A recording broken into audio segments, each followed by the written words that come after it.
Hi everyone, welcome back to MOHIVATE. I'm Dr. Mohi Sarawgee, a GP by profession, but here I'm swapping prescriptions for perspective. Over the last few weeks, we've been meeting what I like to call the inner orchestra, the hormones that quietly shape our days. We've met serotonin, the steady rhythm beneath the noise, oxytocin, the warmth between us, and dopamine, the spark that pulls us forward. And today, we arrive at the one that tends to get blamed for everything: cortisol. If the other hormones feel like companions, cortisol often gets cast as the villain, the stress hormone, the one everyone wants to lower, detox, or remove entirely, which is slightly unfair because without cortisol, none of us would be here having this conversation. Cortisol is not the problem. I'll say that again. Cortisol is not the problem. It's the body's alarm system. And like any alarm system, it's brilliant when it rings at the right time and exhausting when it never quite switches off. So today, let's talk about cortisol with a little science and a lot of kindness because understanding stress shouldn't feel stressful. Recently during a yoga session, my wonderful teacher asked a question that stayed with me far longer than the stretch. She said, as the year comes to an end, what are the things you wish to leave behind? Not what you want to achieve, not what you want to add, but what you're tired of carrying. We are all very good at goal setting, less good at noticing the habits, pressures, patterns, and inner urgency we quietly drag from one year into the next. Our bodies don't know calendars, but this time of year invites reflection. And we often forget reflection because we are busy moving forward. And when people sit with that question honestly, many of the answers, consciously or not, circle back to stress, the unnecessary urgency, the constant alertness, the feeling that rest has to be earned. From a medical perspective, this is often where cortisol enters the conversation. So, what is cortisol? Cortisol is a hormone made by your adrenal glands, two small, unassuming structures that sit like little hats on top of your kidneys. Its release is controlled by a beautifully coordinated system called the HPA axis, the hypothalamus, pituitary, and adrenal glands, a communication loop between brain and body that decides when something matters enough to mobilize energy. Cortisol's job is actually very practical. It wakes you up. It raises blood sugar so your brain and muscles have fuel. It sharpens focus and attention, and it helps regulate blood pressure and immune responses. In evolutionary terms, cortisol helped humans survive predators, famine, infection, and injury. In modern life, it helps you to meet deadlines, drive safely, give presentations, make decisions, get out of bed when the alarm goes off, and function when life demands energy. Cortisol is not a design flaw, it's the system responding. It's a survival tool. Cortisol was studied in the 1930s during research into how the body copes with stress and inflammation. Later, medicine developed synthetic steroids, medications that mimic cortisol's effects, and we still use these today. For example, in asthma, inflammatory conditions, autoimmune disease, and adrenal insufficiency. So, yes, the same hormone people fear online is closely related to medications that save lives. Perspective changes everything. Cortisol follows one of the strongest circadian rhythms in the body. Levels rise sharply in the early morning, typically between 6 and 8 am, and this is known as cortisol awakening response. This morning peak is not stress, it's physiology. It supports wakefulness, attention, blood sugar mobilization, and metabolic readiness. From there, cortisol gradually declines throughout the day, reaching its lowest point around midnight, allowing sleep and repair to take over. This rhythm is essential for energy regulation, immune modulation, blood sugar balance, memory, and focus. And here's the key medical point: pathology often begins not with high cortisol but with disruption of this rhythm. A flattened curve, delayed decline, or inappropriate evening elevation can matter more than the absolute number. Problems don't arise because cortisol exists. They arise when it's asked to stay switched on long after the moment has passed. Most confusion around cortisol comes from mixing up short term stress responses with long term nervous system patterns.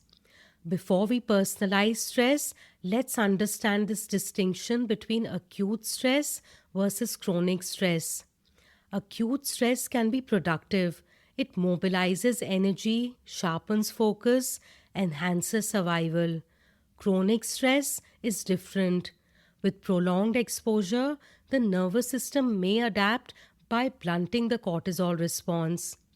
That means baseline levels can look normal or even low while the system itself remains dysregulated. This is why symptoms don't always correlate with a single cortisol measurement. The body adapts, numbers flatten, experience doesn't. Cortisol raises blood sugar by signaling the liver to release stored energy. In acute stress, this is adaptive. You think faster, react quicker. And there's an interesting human layer here too.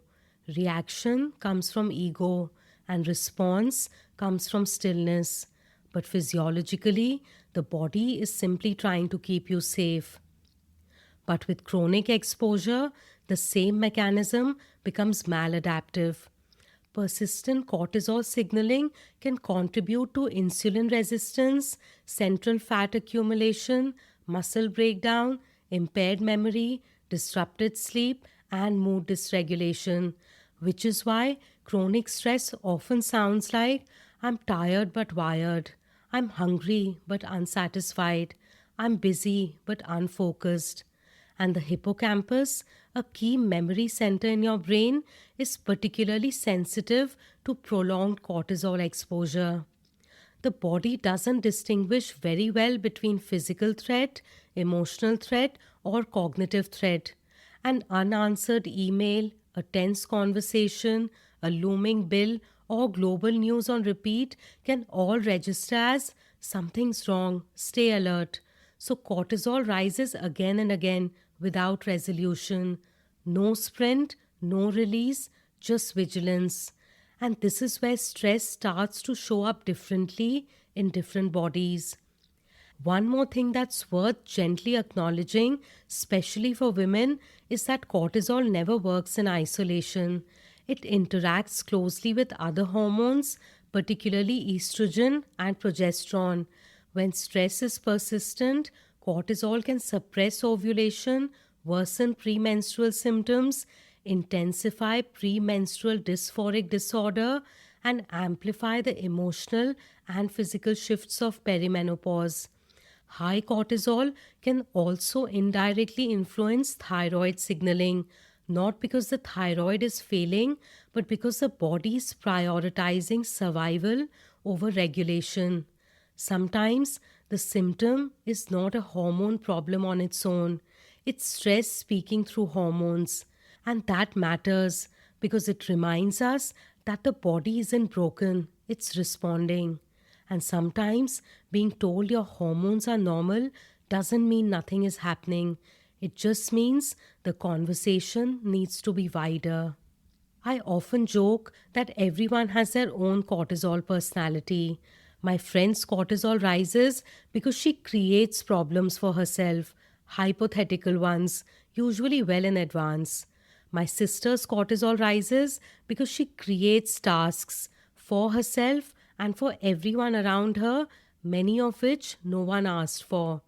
My mother's cortisol rises because of world politics, governments, economies, international relations. And my cortisol, we leave that for another time. Same hormone, different triggers. Which is why stress advice that assumes everyone responds to the same thing rarely works. Now, a brief but important medical distinction. There are medical conditions where cortisol truly is too high or too low. Cushing syndrome, where cortisol is pathologically elevated, often due to adrenal or pituitary disease or prolonged steroid exposure. This can cause significant weight gain, a rounded face, muscle weakness, skin changes, high blood pressure, and diabetes. Then, Addison's disease, where cortisol production is insufficient due to adrenal failure. This can cause fatigue, weight loss, low blood pressure, electrolyte imbalance, and it can be life threatening if untreated. These are medical diagnoses investigated carefully with specialist input. They are not the same as everyday stress physiology. And steroid medications, including inhalers for asthma, especially at higher doses or long term, can affect the body's cortisol system. As always, context matters. Now, cortisol can be measured in several ways.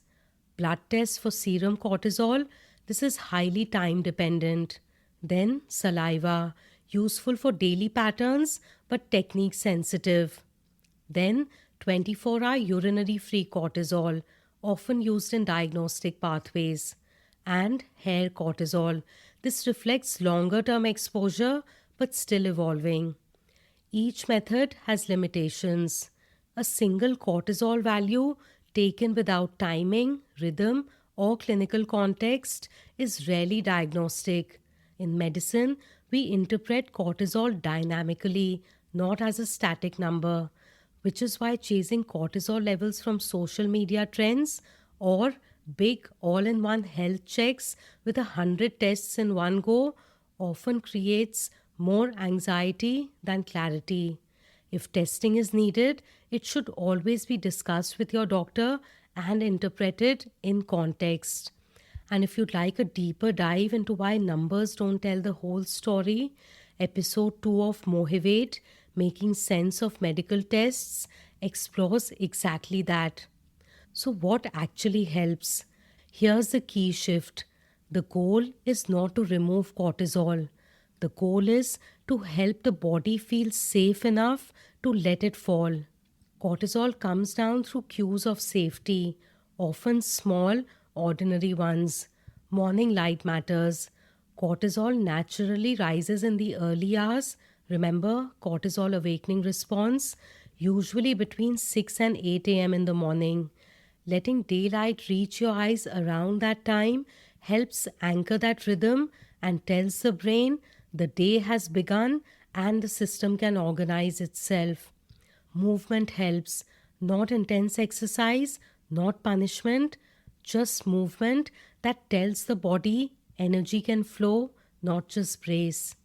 Eating regularly and eating in a way that's nutritionally adequate reassures the system that fuel is coming. When blood sugar feels predictable, cortisol doesn't have to keep stepping in to manage emergencies. And during the day, especially when you notice yourself feeling overwhelmed or tightly wound, short pauses matter more than we realize.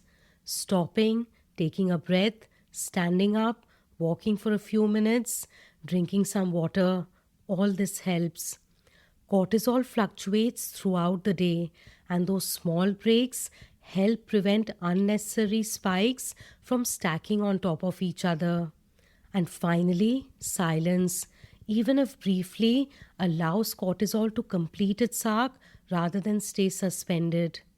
During that same yoga class, my teacher gently placed a bolster under my back and said, "Just let the body be held."